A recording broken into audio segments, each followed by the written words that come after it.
নমস্কার বন্ধুরা, রিয়া কুকিং ব্লগে আপনাদের সবাইকে স্বাগতম। তো বন্ধুরা দেখো, এর আগেও কিন্তু আমি ইলিশ মাছ রান্না করেছি। আজকে দেখো দুটো ইলিশ মাছ নিয়ে চলে এসেছি। এর আগে যে ইলিশ মাছগুলো রান্না করেছি সেই ইলিশ মাছগুলো কিন্তু বাজারের কেনা ইলিশ মাছ ছিল। তো এইগুলো কিন্তু অজয় নদীর ইলিশ মাছ।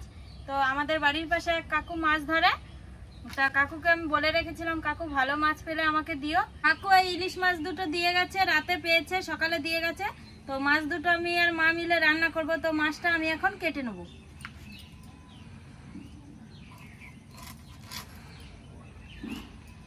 অজয় নদীতে এখন নতুন জল এসছে না, ওই জলে মাছ এসছে, ইলিশ মাছ। ইলিশ মাছ কিন্তু সব জায়গায় থাকে না, পদ্মাতেই থাকে, কিন্তু এই বৃষ্টির সময় বর্ষার দিনে জল বাড়লে নদীতে তখন চলে আসে মাছ দু একটা।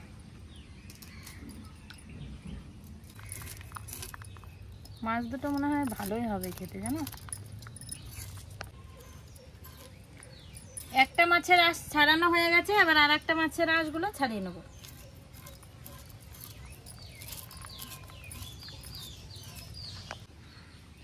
মাছের আঁশগুলো ছাড়িয়ে জল দিয়ে ভালো করে ধুয়ে নিয়েছি। এবার মাছগুলোকে ভালো করে কেটে পিস করে নেব।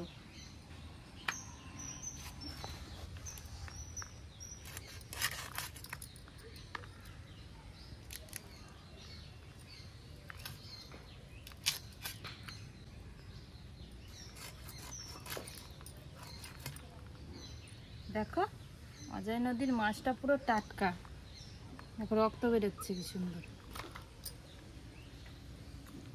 মাছটা কিন্তু ভালো, মাছের পেটে ডিম হয়নি। যেই মাছের পেটে ডিম হয়ে যায় সেই মাছ কিন্তু খেতে ভালো লাগে না।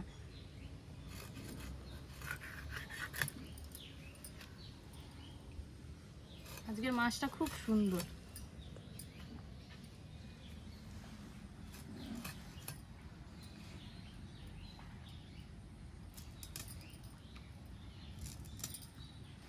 একটা মাছ পিস করে নিয়েছি, এবার আর একটা মাছও পিস করে নেব।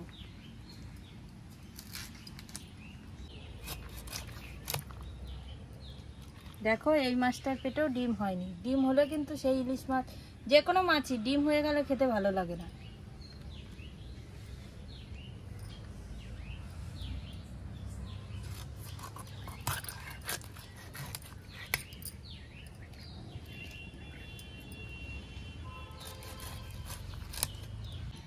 ইলিশ মাছগুলো পিস করা হয়ে গেছে, এবার মাছগুলো এখন ধুয়ে নেব।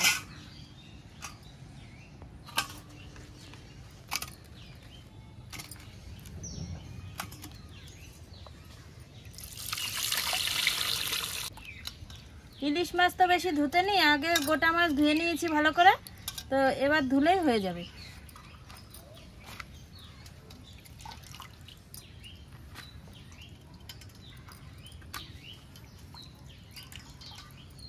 মাছগুলো ধোয়া হয়ে গেছে।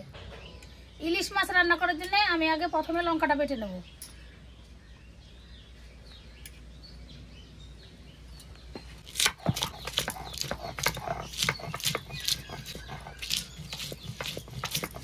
তো বন্ধুরা আমি এখন উনুনটা ধরিয়ে নেব। মা ওইদিকে লঙ্কা বাটাবাটি শুরু করে দিয়েছে।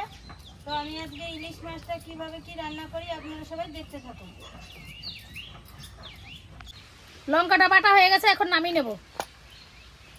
নামিয়ে নিলাম। এখন জিরেটা বেটে নেব।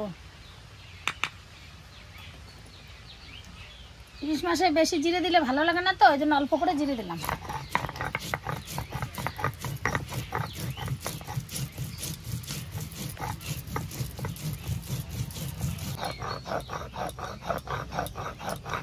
জিরে বাটা হয়ে গেছে, জিরেটা এখন নামিয়ে নেব।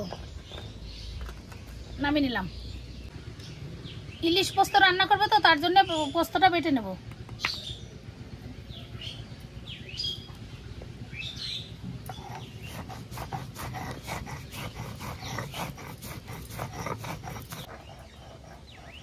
উনুনটা ধরিয়ে দিয়েছি, কড়াইটা চাপিয়ে দিয়েছি। তো ওইদিকে মার লঙ্কার জিরেটা বাটা হয়ে গেছে। আমি এখন মাছটাকে এবার মাখিয়ে নেব।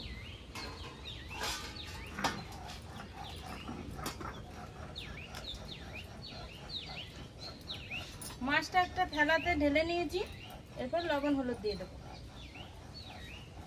লবণ দিয়ে দিয়েছি, এবার হলুদ দিয়ে দেবো। লবণ হলুদ দিয়ে দিয়েছি, এবার বাটা মশলাগুলো দিয়ে দেবো। এখানে আছে কাঁচা লঙ্কা বাটা, জিরে বাটা, ইলিশ মাছ রান্না করলে কিন্তু কাঁচা লঙ্কাটা দিলেই ভালো হয় খেতে।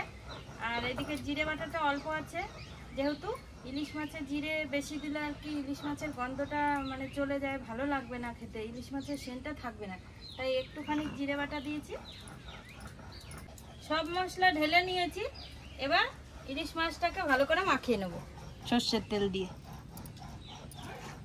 তো আজকের রান্নাটা হবে পোস্ত ইলিশ, ইলিশ পোস্ত রান্না করব।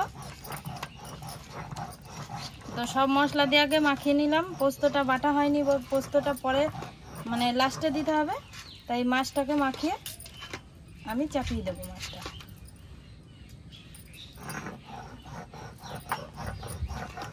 মা আজকে তো অজয় নদীর ইলিশ, ইলিশটা কিন্তু ভালোই আছে বলো? ভালোই আছে।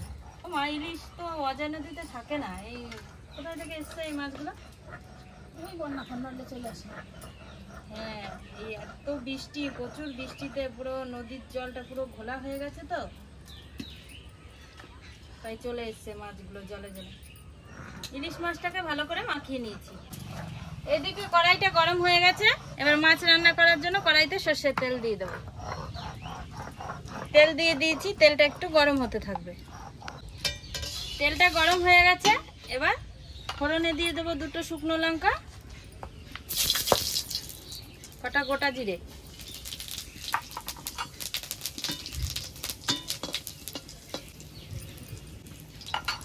ফোড়ন দিয়ে দিয়েছি। এবার মাখানো মাছটাকে ঢেলে দেবো। মাখানো মাছটা ঢেলে দিয়েছি, এবার একটু নেড়ে চেড়ে নেব। কড়াইটা এত তেতেছে, পুরো একবারে ধুমে উড়ে গেছে। মাছটা একটু নেড়ে চেড়ে নিয়েছি, এবার এই থালাটা ধুয়ে জল দিয়ে দেবো।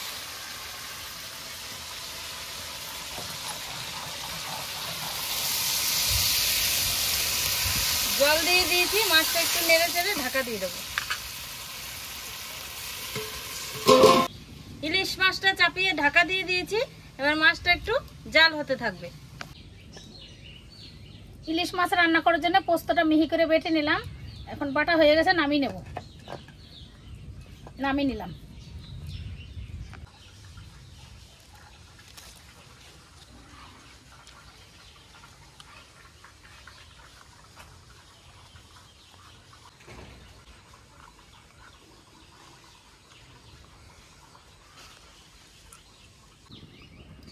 মাছটা অনেকক্ষণ ঢাকা দিয়ে জাল দিয়ে নিয়েছি, এবার মাছের ঢাকাটা তুলে নেব।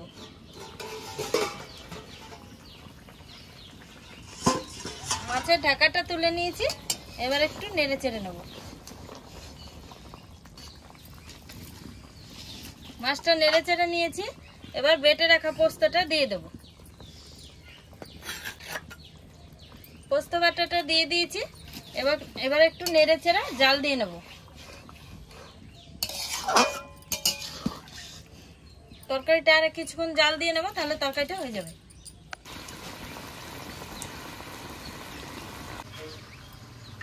ইলিশ মাছটা আমার জাল হয়ে গেছে, ইলিশ মাছটা রান্না করা কমপ্লিট হয়ে গেছে, এবার মাছটা আমি নামিয়ে নেব।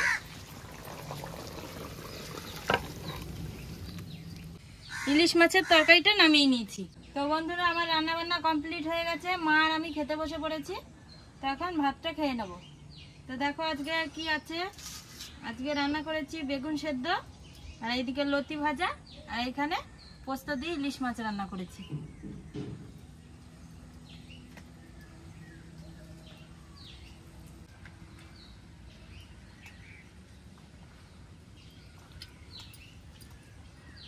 তো বন্ধুরা, বেগুন সিদ্ধ আর হচ্ছে লতি ভাজা দিয়ে ভাত খাওয়া হয়ে গেছে। এবার দেখো ইলিশ মাছ নিয়ে বসে পড়েছি। তো আমি মাছের লেজ খেতে খুব ভালোবাসি, তো দেখো আমি ইলিশ মাছের লেজ নিয়েছি, মা পিস নিয়েছে। তো এখন ইলিশ মাছ দিয়ে খেয়ে দেখবো ইলিশ পোস্তটা কেমন হয়েছে রান্না।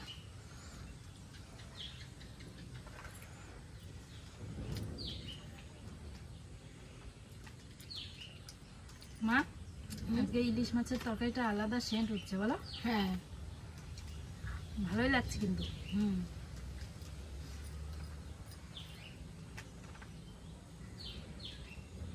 আজকাল মাছটা খেতেও ভালো লাগছে।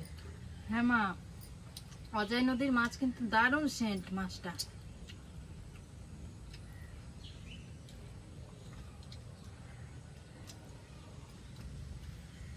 খুব সুন্দর আজকের ইলিশ মাছটা, রান্নাটাও কিন্তু ভালো হয়েছে বলো।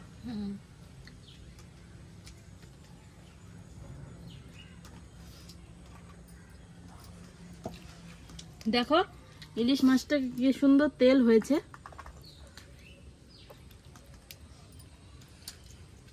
যে কোনো মাছেই তেল না হলে কিন্তু ভালো লাগে না, তো ইলিশ মাছের তেল হলে কিন্তু খেতে খুব সুন্দর লাগে না। হ্যাঁ